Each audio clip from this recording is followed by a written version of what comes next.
I was taken by the state, and I was in basically what's, before a foster home. And luckily, I wasn't in there long enough to be transferred into a foster home because my dad's side of the family came and took me to Arizona.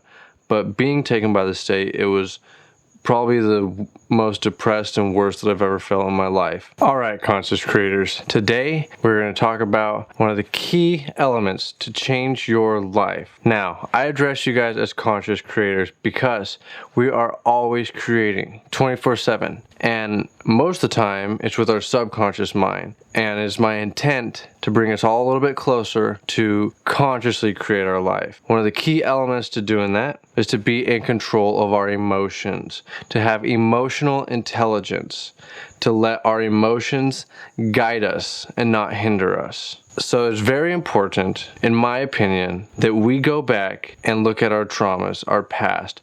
Because if we could heal those past experiences that we've had that are blocking us, then we're going to be much, much more capable to use our emotions more wisely in the future, so that we're not creating the same thing over and over again because we're stuck in a rut from traumas that have happened to us ever since we were children. Dr. Joe Dispenza says our thoughts, feelings, and actions create our vibration. Okay, that's your vibrational output. That's what you are attracting. So if you're always saying things like, life sucks, or why does this always happen to me? You are stuck in a rut. You're not letting energy flow. You're not letting something new come into your life. And so we're going to go back and we're going to start rethinking our past. We're going to give new definition to our challenges. And in a sense, we're going to bless our challenges, bless our past, bless our adversities. Now, I'm really excited about this. I'm really passionate about this. So many people complain. One of the reasons that I started doing this was because a lot of people come to me for help. And sometimes they just want to complain to me, and there's nothing I could do for them, and they're sucking my energy. And there's other times when they really want some value and I can provide it for them.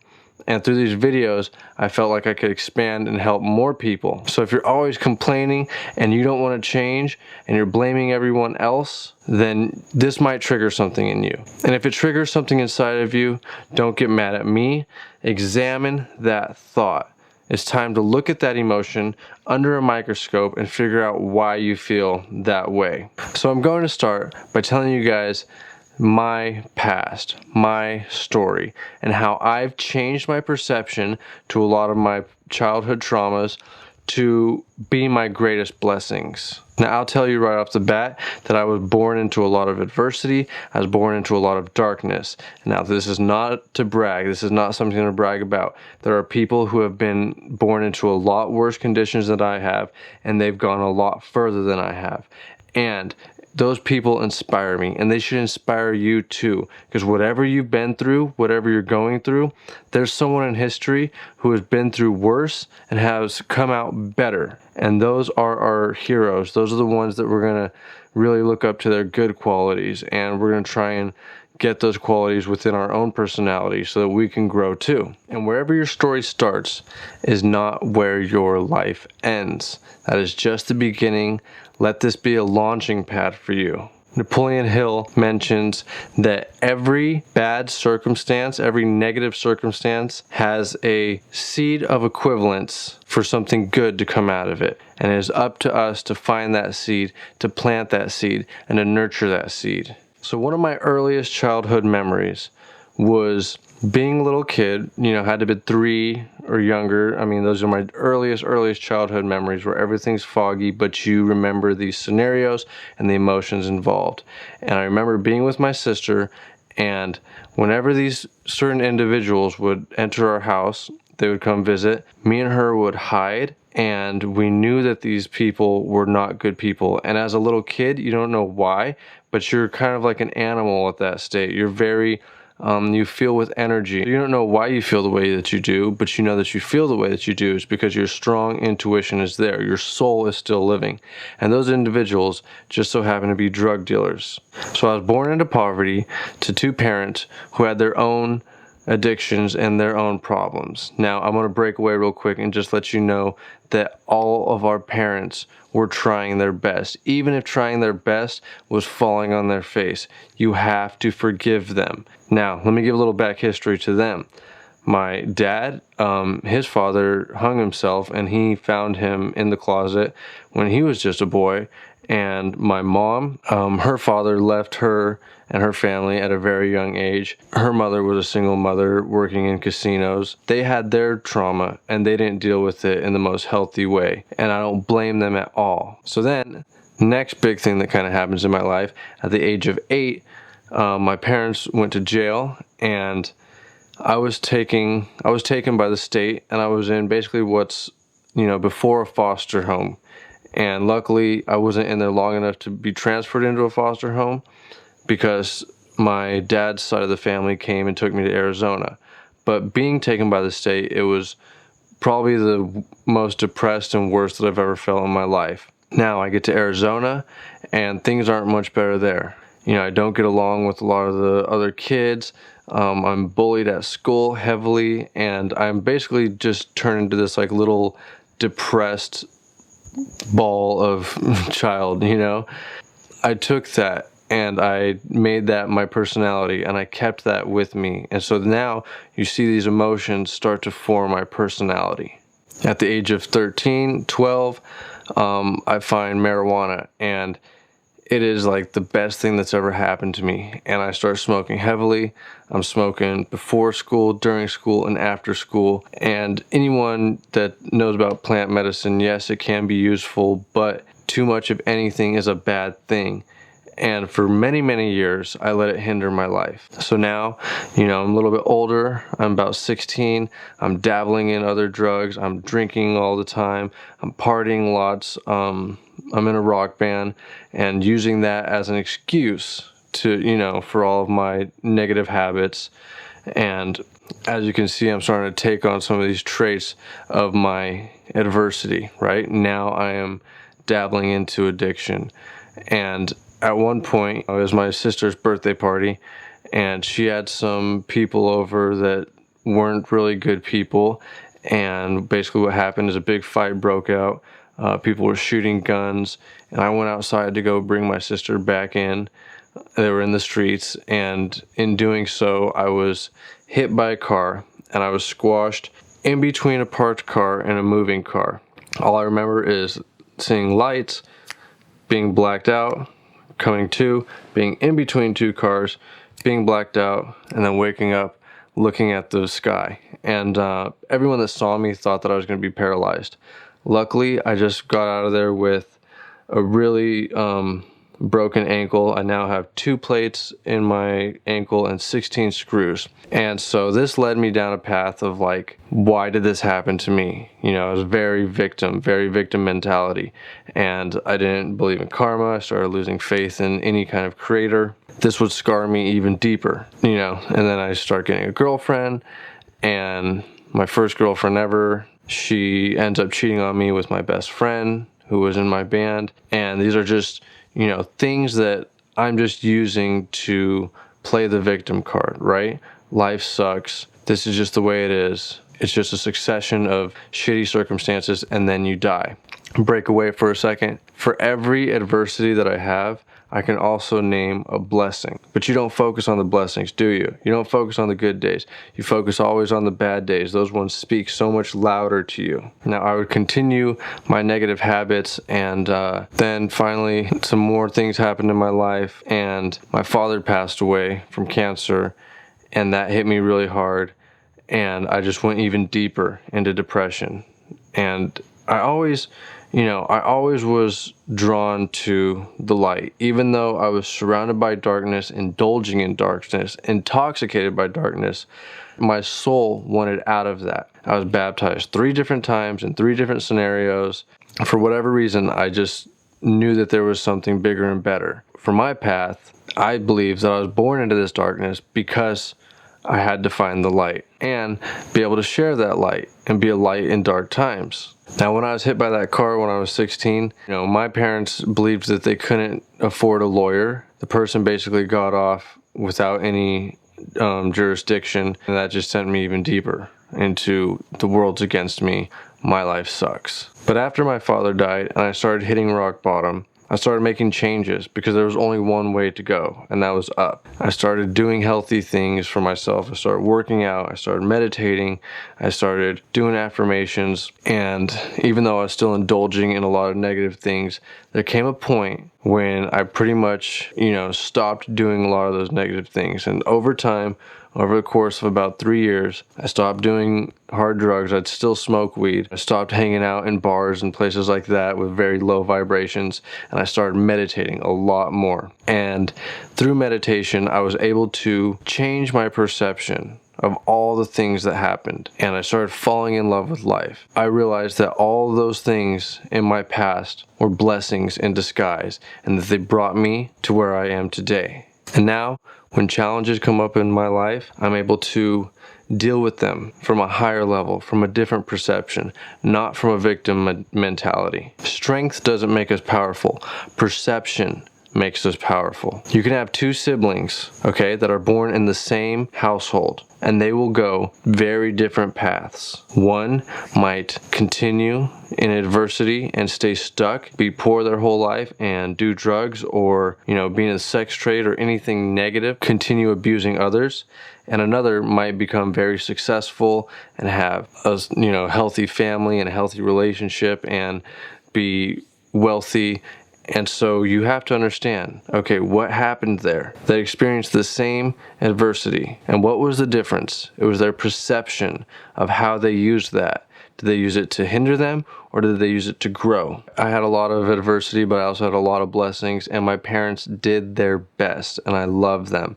And one thing is, they always kept a roof over my head. Now, some of my friends around me, some of their parents weren't always able to keep a roof over their head.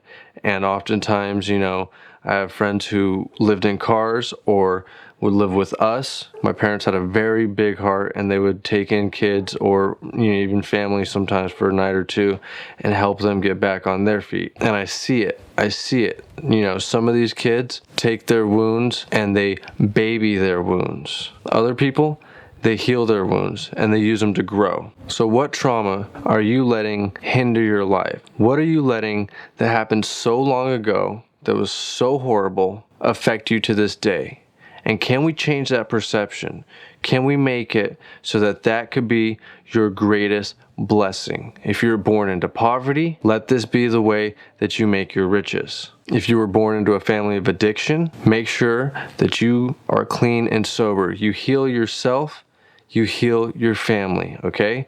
I stopped doing drugs. I stopped smoking marijuana. I'm much more clear now. I had to face a lot of things. After I stopped smoking, all of these emotions that I had suppressed came up. It was like a big dragon that I had to look dead in the eyes, and it would defeat me, and I'd want to smoke, but I wouldn't, and I'd feel low vibrations, and I got back up, and it'd defeat me again until finally I was able to rise above that and face my problems, face those suppressed emotions. Now I'm above that and I'm happier than ever. So you might say to me, well, weed's not that bad, and it helps me with this, and it helps me meditate, and it helps me create. And I had all those exact same excuses. But the truth is that I was letting it hinder me. You will know. Ask yourself, look yourself in the mirror, if drinking or, doing drugs or anything is your best you, if you're being the best you, if that's really, really serving you, or is it hindering you? Because it might serve you short term, but I guarantee it's not going to serve you long term. And recently, my mom went to jail again for selling drugs. This hit me hard, and I wasn't smoking. I wasn't partaking in anything to suppress those emotions. And it brought back all of my trauma from being 8 years old, for being a little kid and having to go through all these things without ever touching drugs, basically having all the negative effects happen in your life. And so it took me into a very depressed state for about a month. And it started affecting everything around me, right? It started affecting my happiness, my creativity, my relationship, until finally I said that's enough. I wasn't going to let it bother me. and I didn't blame her, but it still really triggered something inside me. And so what we did, me and my sister, we gathered up enough money. We started a little fundraiser, donated, and I started working overtime. We fundraised enough money to get a lawyer for my mother. And that's been really healing for me, especially knowing that she thought that she couldn't afford a lawyer back when I needed it. So to provide that for her, I am now completing my karma. You understand? And to do it in a sober mind, I am healing my family. You heal yourself, you heal your whole past, you heal your whole ancestry. So this is going to be a series of blessing our challenges, and we're going to go through some common things, and I'm going to try my best to help you guys. I'm going to give you guys guided affirmations, guided meditations, and these lectures, and anything I could do to serve you guys so that we can change how we feel. And how we feel is how we broadcast our vibration, and ultimately that affects the whole world. So together we're going to change the world, thought by thought. I want you to become very aware of what you say. What kind of language do you have, okay? All that negative talk, this person sucks, or life sucks, or it's always going to be that way. Write those down. Figure out why you feel that way. What in your past made you that type of person? And can we flip that? And instead of being a victim, be a creator, be a leader. Now, I know that some of you guys have been through horrible, horrible traumas, okay? And I love you, and I bless you, and I know that we came to this earth, to this planet, to overcome these challenges. Look at people in history who have dealt with similar things that you have. And look at great people who had used that to their benefit, who let those challenges serve them, and they rose above it. Now I'm going to talk about something really sensitive here, and something that thankfully I haven't had to ever experience, but those around me have. I know people very close to me who have dealt with these things. And things like rape as a little child, right? Horrible, just disgusting things. We're going to have to look at those, and we're going to have to make that serve us. We're going to have to see where we're continuing that abuse on others in our modern life. And a lot of times when we think of rape and molestation, we think that only the females are victims. Well, the truth is that it happens to males too. It's just not talked about as much. And the worst part about it is a lot of those males grow up, no one helps them, right? They never talk about it, and they continue that abuse. So we have to bless our abusers. We have to know that in their own soul that they're doing the best that they can, even if that best that they're at is horrible. We have to promise not to continue that, right? We have to live in faith and not fear. We have to be leaders, because fear is a lower vibration. And let's move up the scale, What's a better vibration than fear? At least get angry about it. What's a better vibration than anger? Let's get all the way to where we realize that everyone's trying their best, no matter how horrible that is. And in this society, in this day and age where we're at now, when we say the word, someone's emotional, what does that make you think? That usually brings up an image of your head of someone who's wimpy, or someone who takes things the wrong way, who's always depressed or always sad or can't control their emotions. I would actually describe that as emotional stupidity. We want to switch that to emotional intelligence. How can these emotions serve us to let us know that we will never allow that to happen again? As the Jewish people say, never again. So let's make this life the life that we fulfill our karma, the life that we give back, the life that we advance. I hope you guys enjoyed this. Go ahead and hit the like button.